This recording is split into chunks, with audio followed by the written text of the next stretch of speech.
Modern bullet proof jackets हर साल हजारों लोगों की जान बचाता है।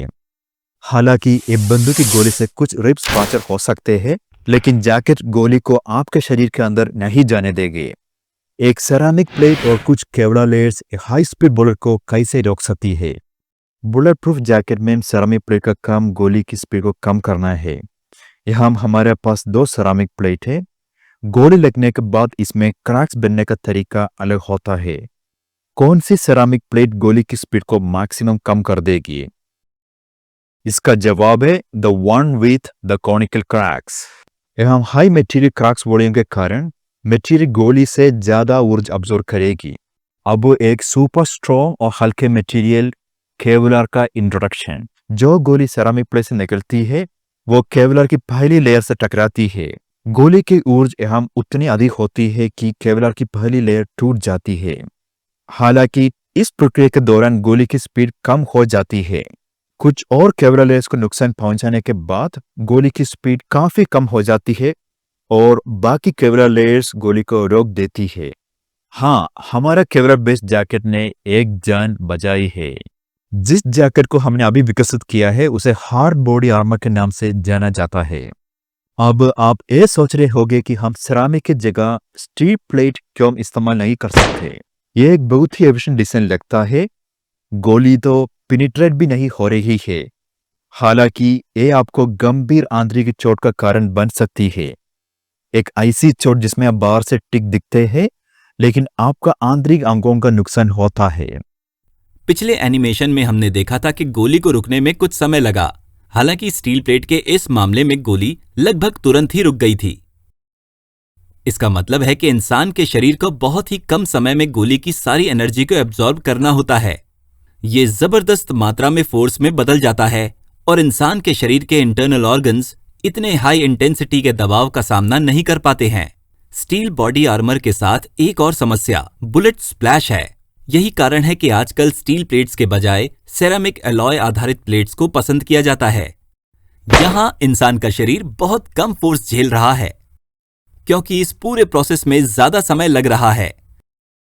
एक दिलचस्प क्रिकेट बॉल के उदाहरण की मदद से हम स्टील प्लेट और सेरामिक एलॉय आधारित बॉडी आर्मर के बीच के अंतर को बेहतर तरीके से समझ सकते हैं। अगर आप स्थिर हाथों से बॉल को पकड़ेंगे तो आपको काफी दर्द का अनुभव होगा। हालांकि कैच के दौरान अगर आप अपने हाथों को पीछे की ओर खींचेंगे तो आपको ज्यादा दर्द नहीं होगा। यहां आपके हाथ लंबे समय तक बॉल की एनर्जी को एब्जॉर्ब करते हैं। सेरामिक और स्टील प्लेट आधारित बॉडी आर्मर्स के बीच एक छोटा कंपैरिजन यहां दिखाया गया है। अब चलिए गोली के बारे में कुछ सीखते हैं। घाव के हिस्से और गोली की इफेक्टिवनेस को बढ़ाने के लिए एक तरह की गोली जिसे हॉलो पॉइंट कहा जाता है उसका इस्तेमाल किया जाता है। ये गोली अपनी टिप को एक्सपैंड कर देगी या इंसान के शरीर में घुसने के बाद मशरूम की तरह आगे से फैल जाएगी। दिलचस्प बात यह है कि अगर हम केवल कुछ केवलर लेयर्स जोड़कर एक साधारण जैकेट बनाता है तो ये हॉलो पॉइंट गोली को काफी आसानी से रोक लेगा, खासकर जब बुलेट एक पिस्टल से आती हो। यहाँ केवलार लेयर्स के रेजिस्टेंस के कारण गोली की नोक चपटी हो जाती है। गोली के नोक के इस तरह चपटा होने से पीछे वाले केवलार लेयर्स पर दबाव का असर काफी कम हो जाता है। इस तरह का बॉडी आर्मर को सॉफ्ट बॉडी आर्मर कहा जाता है। अगर शॉट एक राइफल से है यानी बुलेट बहुत उच्च स्पीड में ट्रैवल कर रही है, स्पष्ट रूप से आपको हार्ड बॉडी आर्मर ही चुनना चाहिए। क्या आप अनुमान लगा सकते हैं कि हार्ड बॉडी आर्मर की सेरामिक प्लेट में बहुत ही सी हेक्सेनल सेल क्यों होती है? अगर हम बुलेट प्रूफ जैकेट्स में एक सिंगल सॉलिड सेरामिक प्लेट का इस्तेमाल किया होता तो यही होता। हेक्सेनल सेल बेहतर मल्टी हिट क्षमता प्रदान करती है। अगर कोई बुलेट एक हेक्सेनल टाइल से टकराती है और उसे टूटने का कारण बनती है तो पास की टाइल्स अपनी इंटीग्रिटी बनाए रख सकती है और प्रोटेक्शन कंटिन्यू करती है। हेक्सेनल सेल शरीर की शेप के अनुसार ढल जाती है और शरीर के मूवमेंट के दौरान फ्लेक्सिबिलिटी प्रदान करती है। आइए वर्ष 1972 में टाइम ट्रैवल करते हैं। क्या ये आदमी खुद को गोली मार रहा है? ये मिस्टर रिचर्ड डेविस हैं, एक पूर्व अमेरिकी नौसैनिक। वो मिशिगन के लोगों को ये साबित करने की कोशिश कर रहे हैं कि उनका बनाया गया केवलार आधारित नया बुलेट प्रूफ वेस्ट उस समय के किसी भी दूसरे वेस्ट से बेहतर है। केवलार आधारित वेस्ट के इन्वेंशन की कहानी कुछ इस तरह है। पिज्जा डिलीवरी करते समय लुटेरों ने रिचर्ड डेविस को 2 बार गोली मारी थी। वो पुलिस को एक बहुत ज्यादा मजबूत बुलेट प्रूफ वेस्ट तोहफे में देना चाहते थे ताकि आजाद लुटेरों का यहां वहां भागना खत्म हो जाए। इस तरह केवलार आधारित बुलेट प्रूफ वेस्ट का जन्म हुआ। अपने वेस्ट की ताकत दिखाने के लिए डेविस ने खुद को 190 बार गोली मारी। बाद में नेशनल इंस्टीट्यूट ऑफ जस्टिस ने आधिकारिक तौर पर बुलेट प्रूफ वेस्ट में इस्तेमाल करने के लिए इस मटेरियल को मंजूरी दे दी। अब इस वीडियो का सबसे दिलचस्प हिस्सा, केवलार जैसा फ्लेक्सिबल मटेरियल कैसे बेहतर स्ट्रेंथ प्रदान कर पाता है। आमतौर पर मजबूत मटेरियल्स कभी फ्लेक्सिबल नहीं होते हैं। ये बेहद मजबूत organic Kevlar material DuPont laboratory में एक महिला स्टेफनी कोलक द्वारा विकसित किया गया था।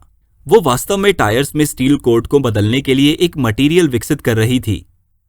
अगर आप केवलार को घुमाते हैं, जो शुरू में एक क्रिस्टलाइन लिक्विड रूप में होता है, तो आप देखेंगे कि ये एक गाढ़े रूप में बदल जाता है। इसका कारण है हाइड्रोजन बॉन्ड्स का बनना। इन्हीं हाइड्रोजन बॉन्ड्स की वजह से केवलार एक बेहद मजबूत मटेरियल है।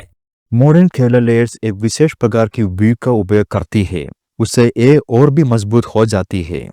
बुलेट प्रूफ वेस्ट्स के लिए इस दिलचस्प मटेरियल का इस्तेमाल करना सच में एक जीनियस आइडिया था। बुलेट प्रूफ वेस्ट्स के लिए आवश्यक 3 प्रमुख गुण हैं: फ्लेक्सिबिलिटी, रेजिस्टेंस और हल्का वजन। केवलार आधारित बुलेट प्रूफ वेस्ट्स इन सभी आवश्यकताओं को पूरा करते हैं। हालांकि आपको ये जानकर हैरानी होगी कि बुलेट प्रूफ वेस्ट्स में केवलार फाइबर्स की क्वालिटी समय के साथ कम हो जाती है, इसलिए उनके मैन्युफैक्चर के 5 साल बाद उनका इस्तेमाल न करने की सलाह दी जाती है। अब आइए एक असली केवलार लेयर देखते हैं। This is a single Kevlar layer. It looks like a paper, but it is extremely stiff and strong. अब आइए एक ड्रिलिंग मशीन का इस्तेमाल करके केवलार शीट्स को नष्ट करने की कोशिश करते हैं।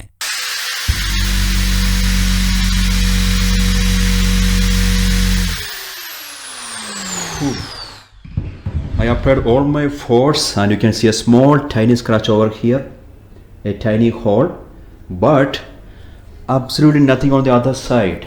These sheets are perfectly safe. Kevlar sheets do job perfectly. NIJ-4 body armours अब तक की उपलब्ध सबसे हाई लेवल की सुरक्षा है, जिसे NIJ अथॉरिटी द्वारा मान्यता प्राप्त है। NIJ-4 कवच के लिए आवश्यक मिनिमम परफॉर्मेंस है कि ये 30 कैलिबर आर्मर पियर्सिंग बुलेट का एक राउंड को रोकने में सक्षम होना चाहिए। स्पार्टन आर्मर सिस्टम द्वारा निर्मित NIJ-4 आर्मर्स में 3 लेयर होती है।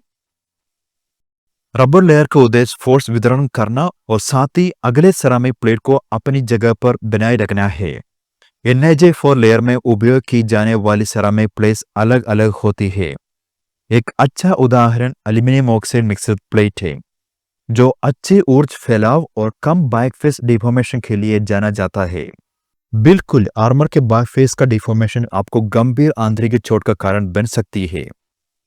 सबसे अंदर की लेयर अधिक उच्च मॉलिक्यूलर सिंथेटिक सामग्री जैसे पॉलीएथिलीन या आरामिड से बनी होती है, उदाहरण के लिए केवलर या डायनीमा।